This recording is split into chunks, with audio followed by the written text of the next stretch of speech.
Pour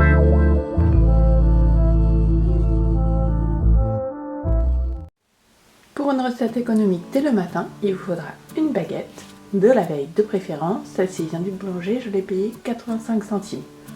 Évidemment, ça peut varier selon les endroits où vous l'achetez, en boulangerie ou en grande surface. On va réaliser des pains perdus, donc avec cette baguette que je vais couper en tranches. Vous aurez besoin d'un peu de fécule de maïs, d'un pot de compote, de préférence sans sucre ajouté, d'un peu de cannelle, du lait de votre choix. Celui-ci vient de Cora, il est à 99 centimes, tout à fait correct, mais pour le prix, ça vaut le coup. Et pour les toppings, ce que vous avez à la maison, du sucre glace par exemple, ou bien pourquoi pas de la pâte de spéculoos, du beurre de cacahuète ou même de la confiture si vous avez. Choisissez le topping qui vous convient et qui vous reviendra le moins cher. Je prends en compte dans la vidéo tous ces ingrédients et un topping seulement pour le prix qui sera sûrement par là.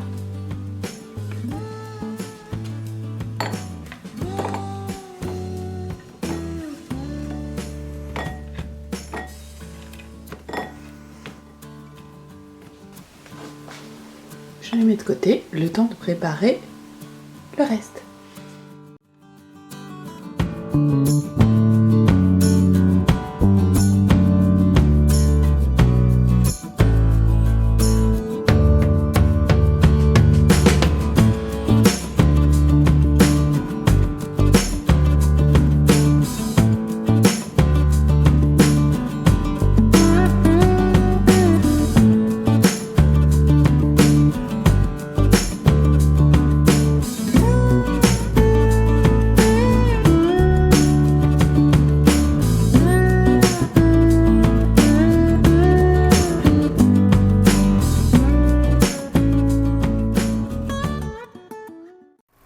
Je rajoute un peu de cannelle, évidemment, vous faites selon votre goût.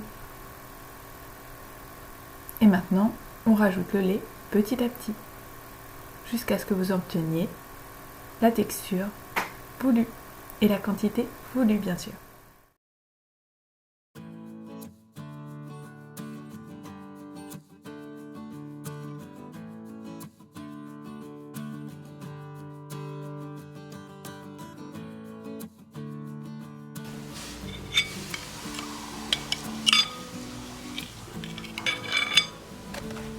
On va prendre ces petits morceaux de pain et les mettre là-dedans, les laisser bien imbiber et après on passe à la suite.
rajoute une mangue. Je sais très bien que c'est hors budget, mais ma maman me l'a donnée. Donc elle ne m'a rien coûté, elle est entièrement gratuite. Donc pourquoi pas rajouter des petits fruits ou des légumes quand vous le pouvez. Sinon des pains perdus simples avec du sucre ou même avec tout simplement du beurre de cacahuète, c'est largement suffisant et délicieux.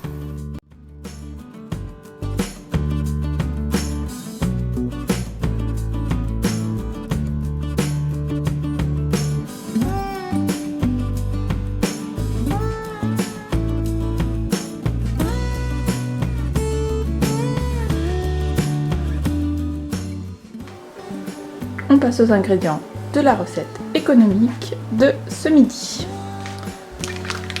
Il vous faudra du riz à risotto. Évidemment, quand on est sur une recette très économique ou qu'on n'a pas forcément les moyens en fin de mois ou autre raison qui fait qu'on n'a pas les moyens, vous pouvez utiliser un riz classique. Ce n'est pas gênant pour la recette, il faudra le faire cuire un peu plus longtemps pour qu'il ait ce côté un peu baveux comme le risotto. Je vais en utiliser, on va dire, pas tout à fait la moitié du paquet. Ensuite, il vous faudra un cube de bouillon de légumes classique, ce sera très bien. Parce qu'on va faire la cuisson risotto de base, donc c'est mieux d'avoir du bouillon. Ce que je vous conseille aussi, c'est de prendre un petit peu de sucre, parce que là, on va ajouter une canne de ratatouille. Alors sachez que pour les économies, pensez parfois à vous diriger vers les boîtes de conserve, c'est vraiment pas cher. Celle-ci, elle a dû me coûter 85 centimes. Et clairement, avec tout ce qu'il va faire là, je pense qu'on en aura pour 2 repas. Ensuite, si vous avez de la levure, bon là j'ai de la levure de bière, vous pouvez le rajouter. C'est facultatif, mais bon, ça apporte un petit goût en plus. Oh, merci.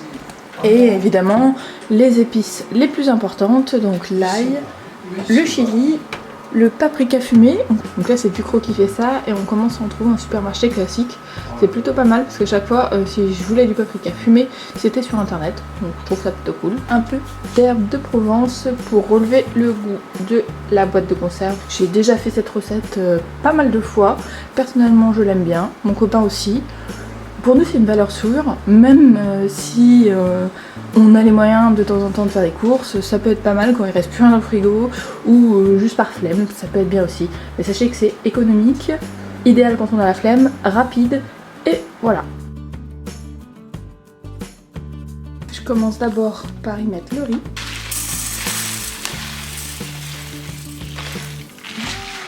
Je mets à feu assez fort, je mets le riz, un peu d'huile au fond, du sel et de l'ail. Je laisse revenir quelques minutes pour qu'il s'imprègne de l'huile et des épices.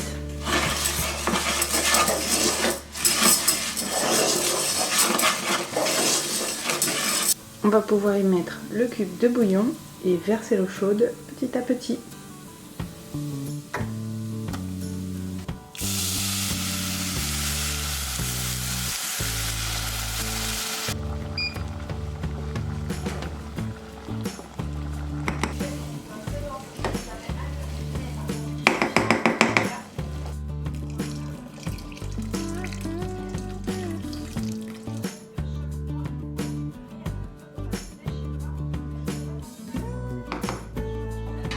Niveau cuisson, on est presque bon, donc maintenant on va placer la ratatouille et ensuite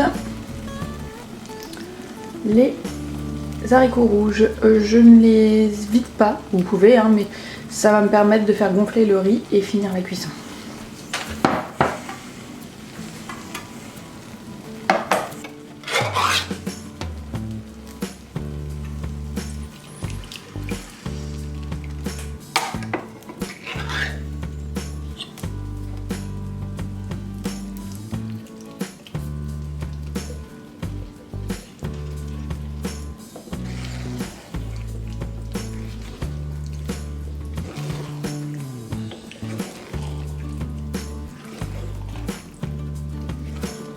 Voilà ce que ça donne actuellement.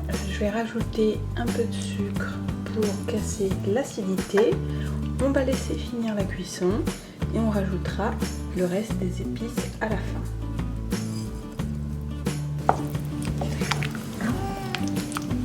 esthétiquement ce n'est pas très beau, mais vous avez un apport en protéines avec l'haricot, vous avez des légumes avec la ratatouille et des féculents avec le riz. Je viens de goûter au niveau texture, au niveau cuisson, on est bien. Je vais rajouter les épices. Le paprika fumé,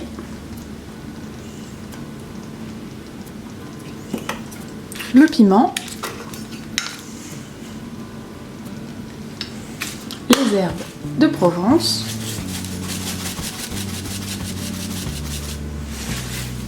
l'ail, désolé pour la lumière, et pour terminer, un petit peu de levure de bière.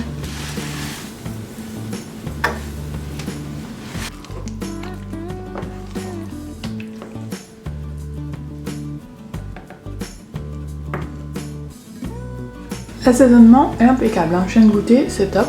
Donc je vais la sortir du feu et puis on va dresser. Je pense que dans une assiette creuse, ce sera beaucoup plus joli.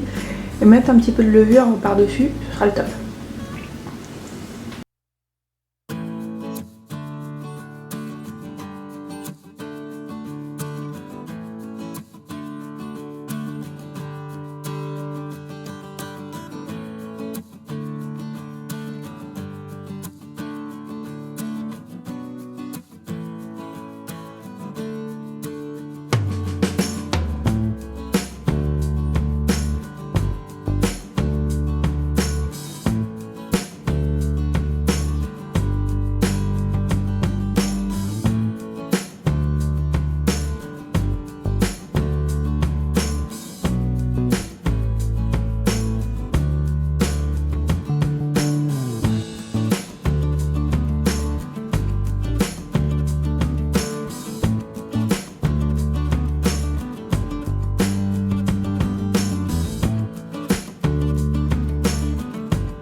Vous aurez besoin de 2 panais,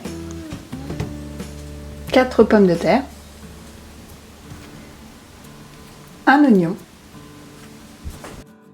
une demi-brique de soja, un cube, des noisettes. L'idéal sera de les faire griller au four quelques minutes, du cumin, un peu d'ail, du sel, de l'huile d'olive. J'ai oublié un autre ingrédient essentiel pour cette recette, c'est de l'eau. Mais bon, je pense que vous en doutiez.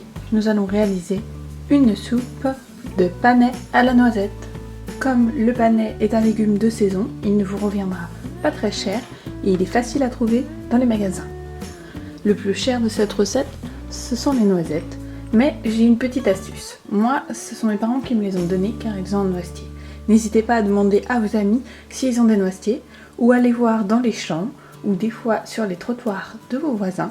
Quand ils ont des noisettes, elles tombent sur le trottoir et vous pouvez les ramasser gratuitement. Ça ne vous coûtera rien du tout. Sinon, vous pouvez évidemment en trouver dans tous les magasins en vrac.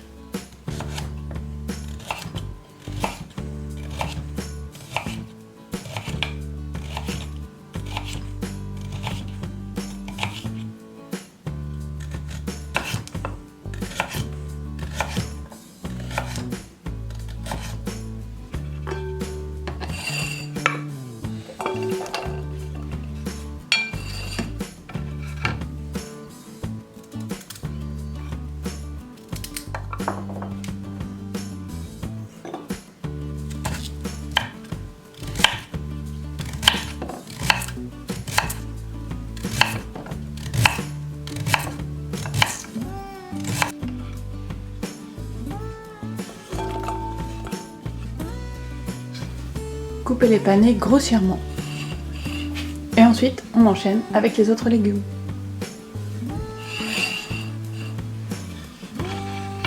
Et je continue avec le reste des pommes de terre.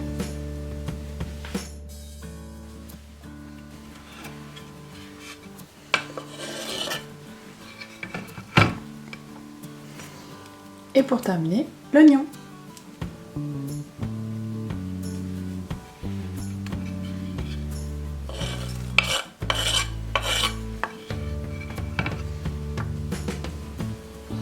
Je voulais vous montrer ça parce que c'est assez drôle. Et à côté, regardez qui attend attentivement.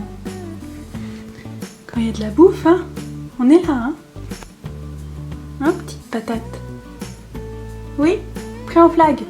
On va passer en cuisson, on va faire revenir tout ça avec un peu d'huile d'olive pendant 5 minutes.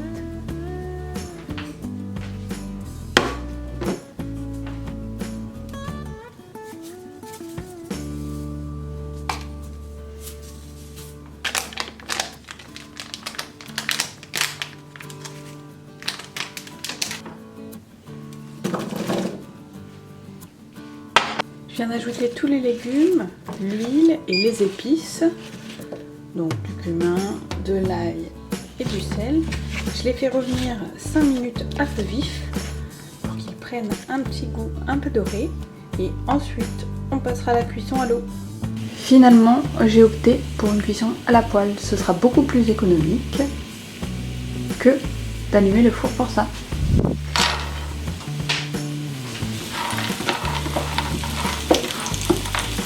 Quelques minutes en retournant régulièrement jusqu'à ce qu'elle commence à griller. Surveillez bien la cuisson, ça va assez vite.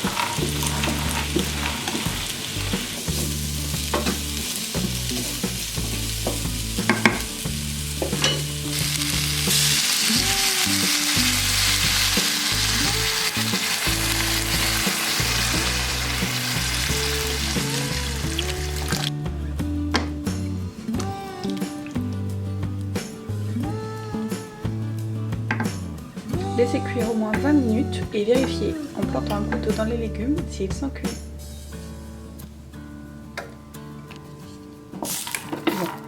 Pour nos noisettes, c'est bon. Je vais les retirer du feu et les réserver pour tout à l'heure. Voilà, je pense que la cuisson est terminée. On va regarder ça tout de suite. Ça sent super bon. Il y a l'odeur des épices qui remonte jusqu'à mes narines. J'adore. Bon, on va prendre le fameux couteau. Impeccable. Maintenant, il ne reste plus qu'à mixer.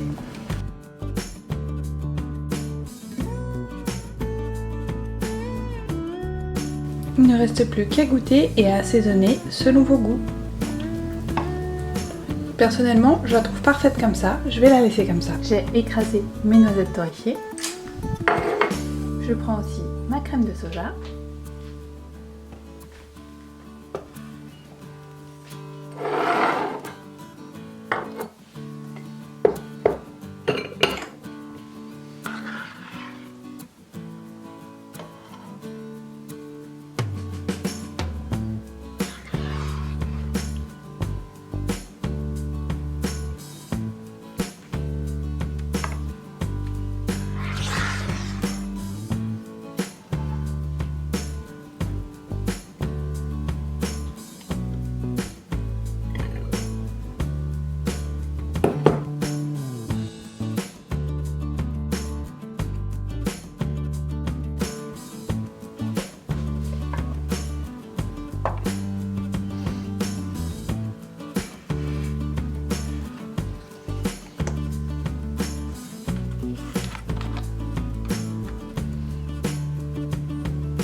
Je vous remercie d'avoir regardé ma vidéo.